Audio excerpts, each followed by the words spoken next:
Good morning, children. A warm welcome to you all in the academic year 2020 and 21. Let us begin this academic year with the first chapter of Science and Technology Part 1, that is Gravitation. This chapter has been divided into a number of units, out of which today we will learn about gravitation, circular motion and centripetal force, Kepler's law and universal law of gravitation. We will start our class with a short revision of our previous knowledge related to this chapter of part 1. As you all know that the effect of force acting on an object may cause the object to change shape, to start moving, to stop moving, to accelerate or decelerate. And the different types of forces are the electromagnetic force, nuclear force, the gravitational force, and so on. Now, our chapter is related with gravitational force. So, what is gravitational force? The gravitational force is a force that attracts any two objects with mass. Children, you have already learned about gravitational force in your previous classes. Now, let us learn more about who and how was it discovered. The phenomena of gravitation was discovered by Sir Isaac Newton with the story of an apple fall from tree on the ground. He thought that why did the apple is not fallen horizontally? Why is falling vertically? So after a lot of research, he concluded that the force on an apple on a tree is towards the center of the earth. Based on this concept, he explained how the moon, which is a natural satellite of the earth, revolved around it. Before we proceed to understand this concept, let's have some knowledge about the great scientists who helped to clear this. Introduction to the great scientists. Johannes Kepler, 1571 to 1630, German astronomer who discovered three major laws of planetary motion. Kepler discovered planetary motion, but wasn't able to prove why the planet move in this way.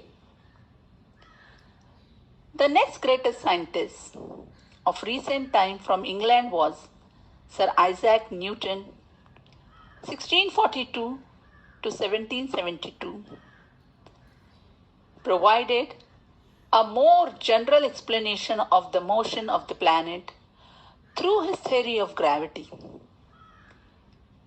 Kepler's law helped Newton to figure out how planets will orbit, the shape of their orbit, and their velocity at different points, and made Newton's law of motion and Newton's universal law of gravitation.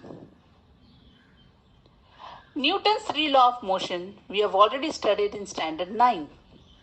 Now let us recall Newton's first law of motion, that is, an object will not change its motion unless a force acts on it. Children, see the diagram. A force acts on any object moving along a circle and it is directed towards the center of the circle is called centripetal force. Moon revolves around the earth in a circular motion with the help of centripetal force. The force is same throughout on the moon because the shape of the orbit is circular. As per the velocity, the moon should move tangentially, but due to centripetal force, it moves in a circular motion. The formula for centripetal force is F is equal to mv square upon r. Children, if the motion is horizontal, then F is equal to m into A. Since the motion is in circular form, then the formula will be modified into F is equal to mv square upon r. Now, let's remember and understand Kepler's three planetary laws of motion, which is very important. In March 2020 board exam, there was a 3-mark question on this.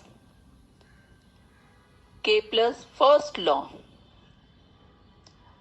The orbit of a planet is an ellipse with the sun at one of the foci. What is ellipse? In mathematics, an ellipse is a plane curve surrounding with two focal points, which means that the sun may be considered at F1 or F2. If the sun is at F1, then we will not consider F2 focus. And if the sun is considered at F2, then we will not consider F1 as a focus. So, wherever is the sun, either on F1 or F2, the shape of the orbit will be ellipse only. Now come to the second law of Kepler. The second law of Kepler states that the line joining the planet and the sun sweeps equal area with equal interval of time. This is because when the planets are close to the sun, their speed is fast, and when they are far from the sun, the speed is slow. That is how they maintain equal area with equal interval of time. Let us understand third law of Kepler. Third law of Kepler says that the square of its periods of revolution around the sun is directly proportional to the cube of the mean distance of a planet from the sun. Let the distance between the sun and Mercury is r1, and time to complete one revolution is t1. Then t1 whole square upon r1 whole cube is equal to k. Let us take another planet, Earth. The distance between sun and Earth is r2, and the time is complete to one revolution is t2. Then t2 whole square upon r2 whole cube is equal to k. Children, Mercury is close to the sun, then also it is equal to k. Earth is little far from the sun, then also the ratio is same. That is what the third law of Kepler says. Based on this formula, based on this law, Newton discovered universal law of gravitation. Now, what is universal law of gravitation? Newton's law of universal gravitation is usually stated as every particle attracts every other particle in the universe with a force which is directly proportional to the product of their masses and inversely proportional to the square of the distance between the centers. We have to remember a few points about universal gravitational force of Newton. That is, the symbol of universal gravitation force is G, capital G, children. The value of the G was discovered by scientist Henry Cavendix. The SI value, the SI unit and its value is 6.673 into 10 raised to power of minus 11 Newton meter square kg minus 2, and its unit is Newton meter square kg minus 2. The unit can be calculated with the help of the Newton universal law of gravitation formula, that is F is equal to G m1 m2 upon d square, which you have learned in universal gravitational law. The unit of distance is in meter, unit of masses is in kg, and unit of force is Newton. To find the value of g, cross multiply, then your formula will be g is equal to fd square upon m1 m2. Now put the units. Unit of force is Newton, unit of distance is meter.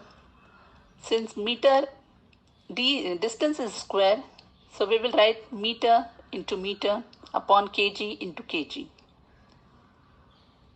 So your unit will be Newton into meter square upon kg square. When you will take kg from denominator to the numerator, the power of the kg will turn into minus, and that is how the unit of the Newton's universal law of gravitation is discovered. Kepler's third law of planetary motion led Newton to formulate his theory of gravity. That we will continue in the next class. Till then, eat, study, and rest well. Wash your hand, avoid unnecessary traveling, and take care. Thank you.